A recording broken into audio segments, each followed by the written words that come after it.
I've worked at JFK International Airport for almost 3 years now. My job isn't glamorous. It's long hours, tired travelers, and endless security checks. People usually pass me by without even remembering my face. But that morning changed everything for me.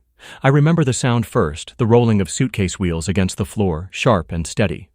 When I looked up, I saw her. She wasn't like the others who rushed, frowned, or looked lost. She walked with grace, a calm elegance in the chaos of the airport. Her hair fell in soft waves over her shoulders, and her eyes, God, those eyes, were the kind of blue you don't forget.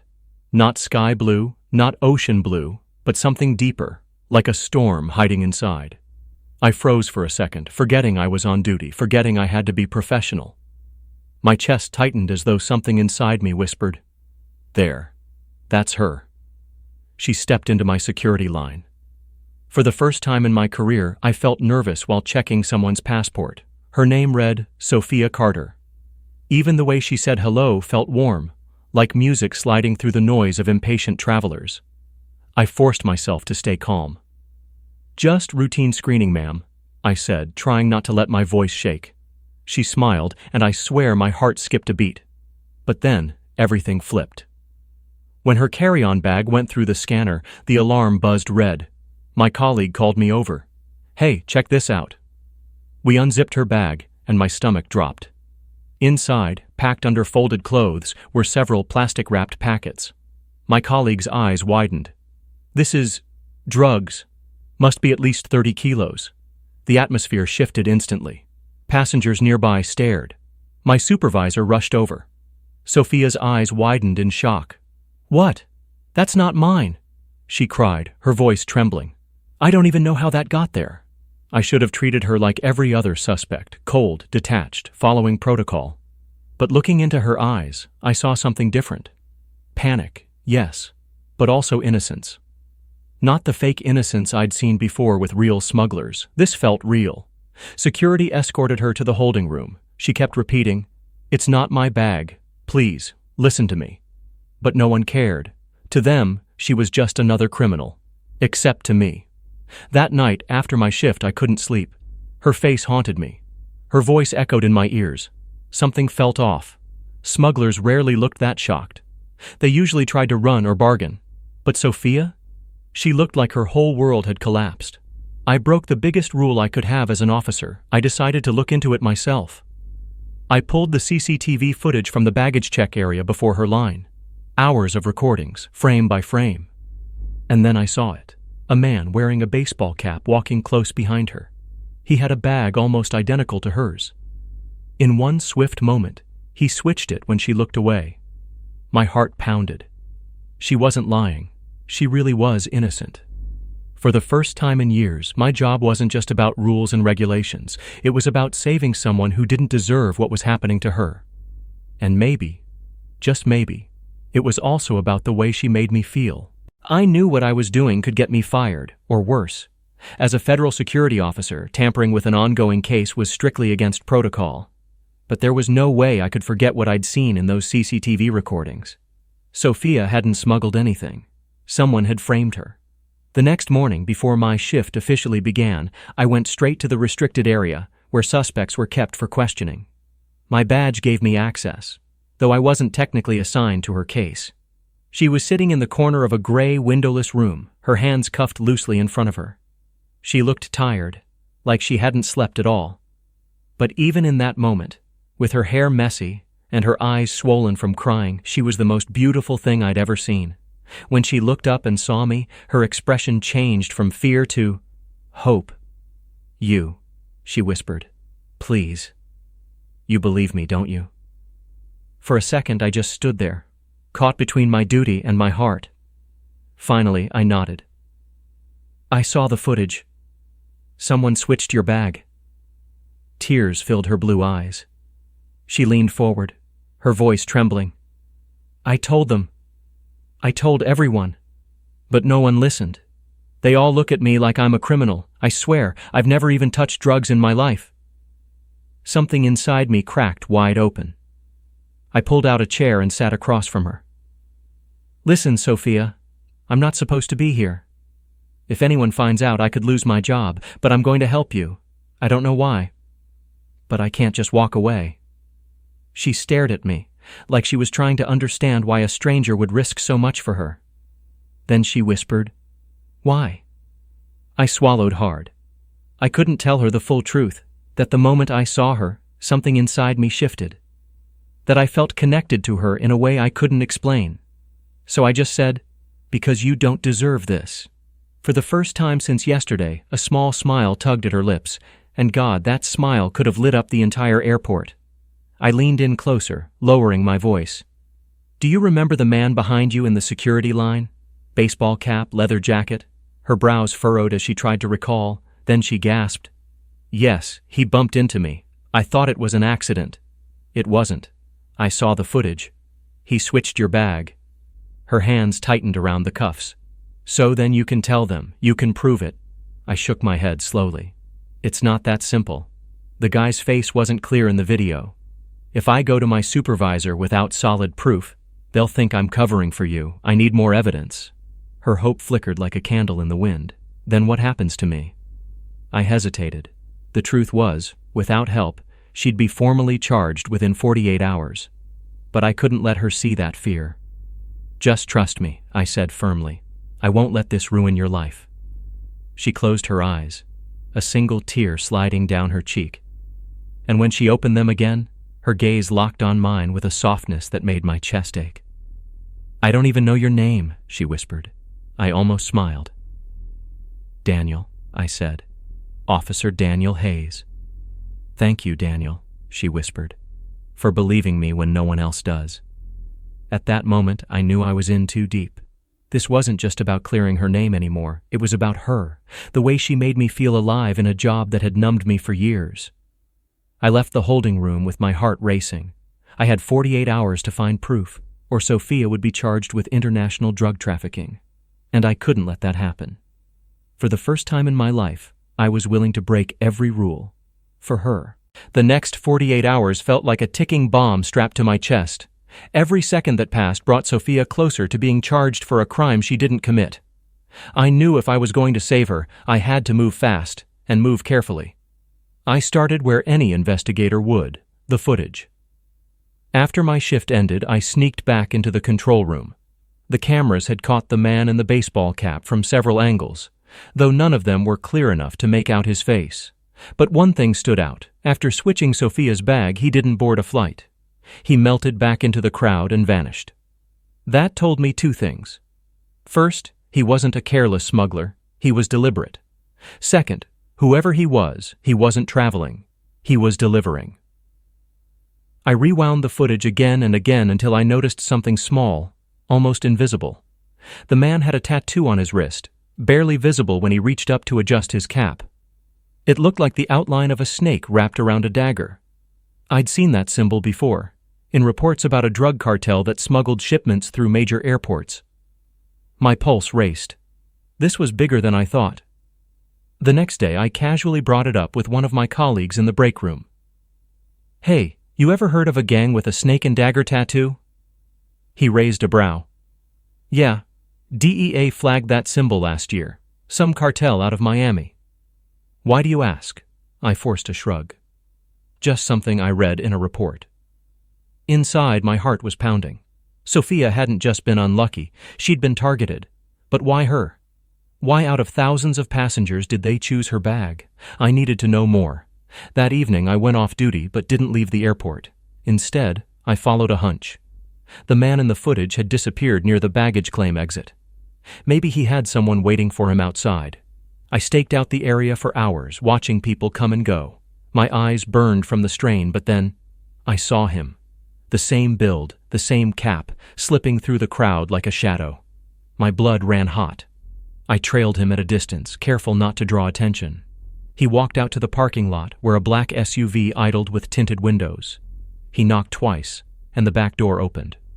For a second, I caught a glimpse inside. Men in suits, cold eyes, and stacks of duffel bags. Then the door shut, and the SUV sped off into the night. I memorized the license plate. Back in my apartment, I ran the plate through a contact I had in local law enforcement. It came back registered under a shell company in Miami, just as I suspected, cartel business. but I still didn't have enough. The next morning I went to check on Sophia. She looked worse, pale, exhausted, and hopeless. The sight of her like that nearly broke me. "Any news?" she asked softly, her voice barely above a whisper. I sat down across from her, lowering my tone. "I found the guy. He's connected to a cartel. This is bigger than anyone thought." Her eyes widened, fear mixing with fragile hope. So you can prove it?" "Not yet," I admitted. "But I will. I've got a lead. Just hold on for me, Sophia." For a long moment, she just looked at me. And then, with a trembling smile, she whispered, "I don't know why I trust you, Daniel. But I do." Her words lit a fire inside me. I wasn't just chasing evidence anymore. I was chasing freedom. For her. That night, I stared at the ceiling. Sleep impossible. I realized something terrifying. If the cartel found out I was digging into them, I wouldn't just be risking my job. I'd be risking my life. But when I closed my eyes, all I saw was Sophia's face. Her eyes full of hope in a hopeless room. And I knew I'd risk everything. The deeper I went, the more dangerous it became. Every instinct told me to back off, to let the system handle it. But I couldn't. Not when Sophia's freedom, and maybe her life, depended on it. I spent my next off day driving through Queens, following the trail of that black SUV. My contact had given me one more detail. The vehicle had been spotted near an old warehouse by the docks. It was the kind of place no tourist would ever wander into. Isolated, fenced, with broken windows that looked like hollow eyes staring out at the sea. I parked a block away and watched from the shadows. Sure enough, within an hour, the SUV pulled up. Men stepped out, carrying duffel bags inside. My heart pounded. This was it, the drop point. I knew I needed evidence, something undeniable. Quietly, I pulled out my phone and started recording. The footage was grainy, but it showed the tattooed man unloading packages. The same one who had switched Sophia's bag. But just as I zoomed in, one of them turned his head. Our eyes met. Shit. I ducked behind my car, adrenaline exploding through my veins. For a second, I thought I was safe. Then I heard footsteps. Heavy, fast, getting closer. I ran.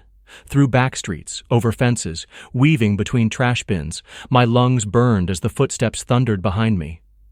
Whoever they were trained, strong, and they wanted me gone. I finally dove into an alley, pressed myself against the wall, and held my breath. The footsteps slowed, then faded. Minutes felt like hours until I was sure they were gone. When I finally made it back to my car, I was shaking so badly I could barely put the keys in the ignition. But the phone in my pocket felt like gold. I had footage. Proof. That night, I couldn't go home. If they had seen me, they could trace me. So I drove aimlessly through the city, headlights blurring against the wet pavement. All I could think about was Sophia. By morning, I went straight to see her. She looked up as I walked in, her face lighting with relief the moment she saw me. "Daniel," she breathed, as if my name itself was a lifeline. I sat down, sliding the phone across the table. I got something. Not enough to end it, but enough to start a fight. She picked it up, her fingers brushing mine. The touch was brief, but it sent a warmth through me I couldn't describe. She watched the video, her eyes widening. "That's him. That's the man." Her voice cracked, and she covered her face with her hands. "I can't believe this is happening to me. Yesterday I was just me, and now—" I leaned forward, gently taking her hands down. Her eyes met mine, full of fear, exhaustion, but also trust. "Listen to me," I said softly. "You're not alone in this anymore. I'm not going to let them destroy you." For a moment she just stared, like she was searching my soul. Then her lips trembled into the smallest smile. "Why do you care so much? You barely know me." I didn't answer right away. The truth was, I didn't fully understand it myself, but I knew what I felt. That pull, that certainty. "Because some things don't need time to be real," I said quietly. Her eyes shimmered, and for a second, the gray, lifeless holding room disappeared. There was just her. Just us. But the reality was brutal. I was up against men who wouldn't hesitate to kill, And if I wasn't careful, they'd find out that Sophia wasn't just a random target. She was now connected to me. As I left the room, my phone buzzed. A blocked number. I answered and a low voice crackled on the line. "You should have stayed out of this, Officer Hayes." My blood froze. They knew my name. The voice on the other end of the phone was cold, like steel scraping against stone. "You've made a mistake, Hayes," it said. "You should have minded your own business. Walk away now, or we'll make sure you disappear. And not just you." My stomach clenched. "What do you mean?" I asked, though I already knew. The line went silent for a moment. Then the voice hissed, "The girl. She won't live long enough to be convicted if you keep digging." Click. The call ended. I stood frozen in my dark apartment, the city lights flickering through the blinds. My chest heaved, and for the first time, the weight of what I was doing crashed over me. This wasn't just about my job anymore. The cartel knew who I was.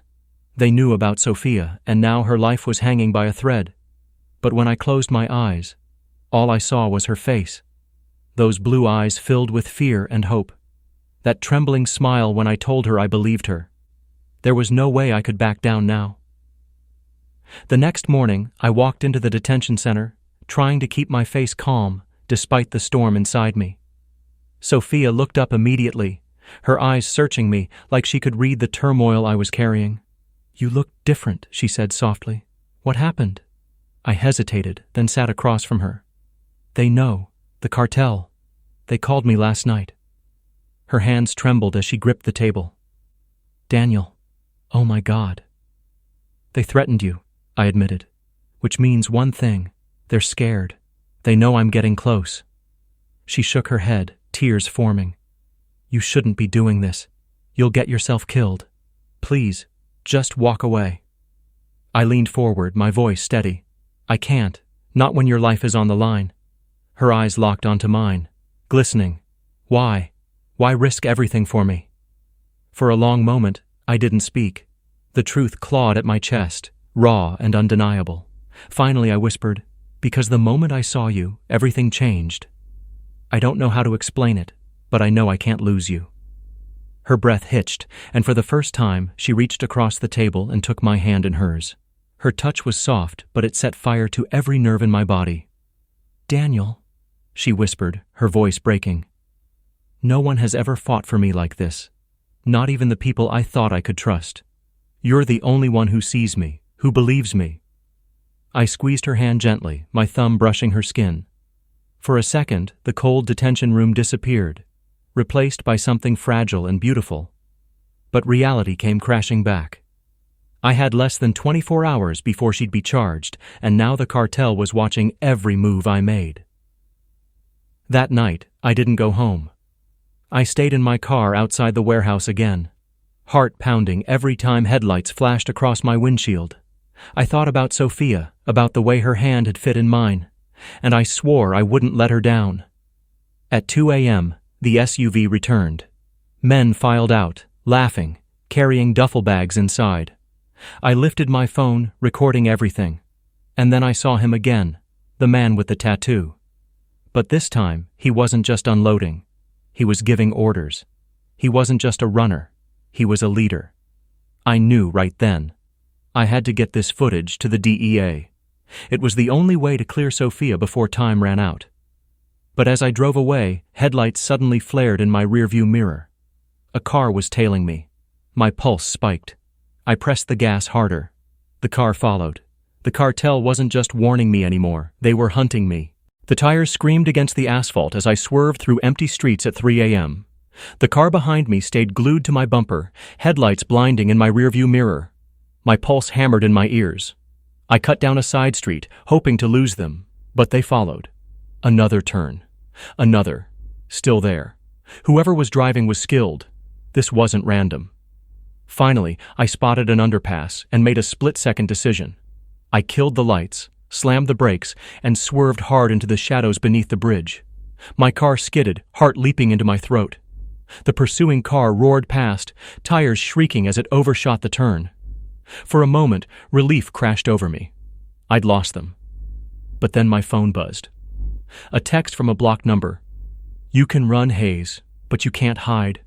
were everywhere. My chest tightened. They weren't just chasing me. They were watching me. By the time the sun rose, exhaustion weighed on me like bricks. But I still went straight to the detention center. Sophia needed to know what we were up against. She looked fragile when I walked in, but the moment she saw me, her face softened with relief. "You're okay," she whispered, as though she'd been holding her breath all night. "I'm fine," I lied, sliding into the chair.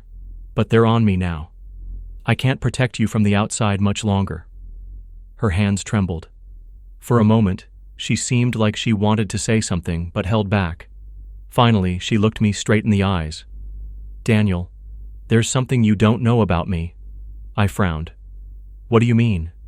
She leaned closer, lowering her voice. "I'm not who I appear to be. I wasn't just some random passenger. The reason they targeted me is because of who I am." Confusion tangled in my chest. "Sophia, what are you saying?" Her jaw tightened. "My last name isn't just Carter. It's Carter Whitmore. My family owns Whitmore Enterprises. We're—" She hesitated, her eyes searching mine. "Billionaires." The words hit me like a punch. For a second, I just stared at her, stunned. She kept going, her voice shaking. "We own airlines, shipping companies, industries the cartel has tried to get into for years. They've been threatening my family for a long time. I travel under Carter because it's safer, but they found me anyway. They framed me so they could destroy my name, ruin my family's credibility. That's why this happened." It all made sense. She hadn't just been unlucky. She'd been targeted. I leaned back, running a hand over my face. "Jesus, Sophia, why didn't you tell me this earlier?" "Because I didn't know if I could trust you," she whispered. "I've spent my whole life surrounded by people who only wanted my money, my family name. But you've risked everything for me without even knowing who I was." Her eyes glistened as she reached across the table, gripping my hand tight. "Daniel, I don't care what happens to me, but if they know who I really am, they'll come for you too." Her words burned into me, but instead of fear, I felt clarity. I wasn't just protecting a stranger anymore. I was protecting the woman I was falling for. I squeezed her hand.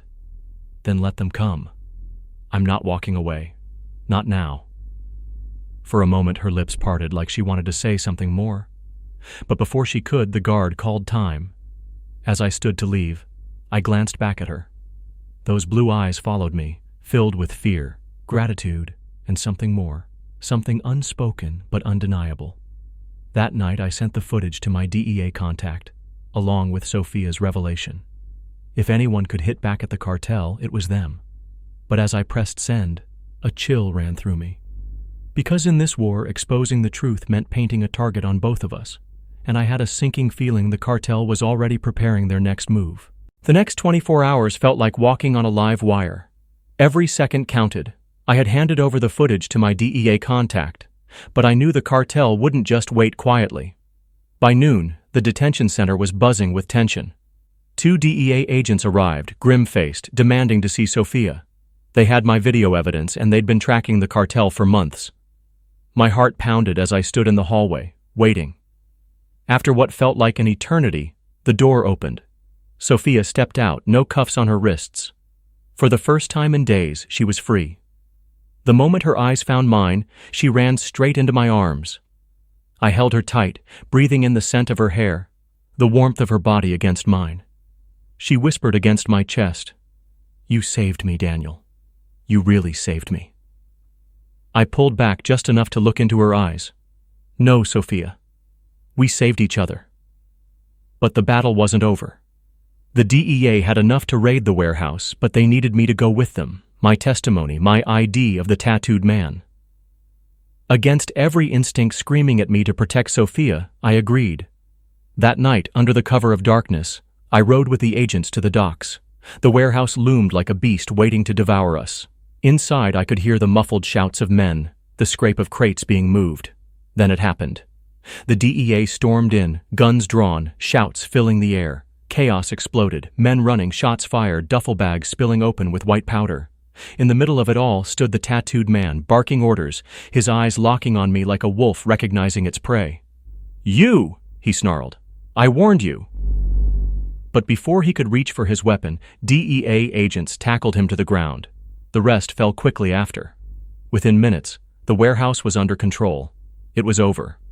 When I walked out into the cool night air, my chest heaved with relief. The cartel's leader was in custody, the drugs were seized, and Sophia was safe. The next day, Sophia met me outside the courthouse where charges against her were officially dropped. She wasn't in plain clothes anymore. She wore a simple white dress, her hair glowing in the sunlight. She looked like freedom itself. When she saw me, she smiled, soft, radiant, the kind of smile that made the world stop spinning. "I don't even know how to thank you," she said softly, stepping closer. I shook my head. "You don't have to. Just live your life. Be free." But then she reached for my hand, her fingers threading through mine like it was the most natural thing in the world. "Daniel," she whispered, her voice trembling, "don't you see? I don't want to live my life without you." For a moment, all the chaos, all the danger, all the fear melted away. It was just her. Just us. I cupped her face in my hands, searching those storm-blue eyes that had changed everything. "Sophia," I whispered, my voice raw. "From the second I saw you, I knew. And I don't care who you are, billionaire or not. You're the only one I want." And then finally I kissed her. The world disappeared. The noise of the city, the weight of the past week, all of it dissolved in that moment. Her lips were soft, urgent, filled with gratitude and something deeper, love. When we pulled apart, she laughed through her tears. "Do you realize where this started?" I smiled, brushing a strand of hair from her face. "Yeah, Gate 7, the place where I was supposed to just be a security guard doing his job. And instead," she whispered, leaning her forehead against mine, "you became my hero." I held her tight, the sun warm on our skin, her heartbeat against mine. For the first time in years I felt alive, whole, and I knew this was only the beginning of our story.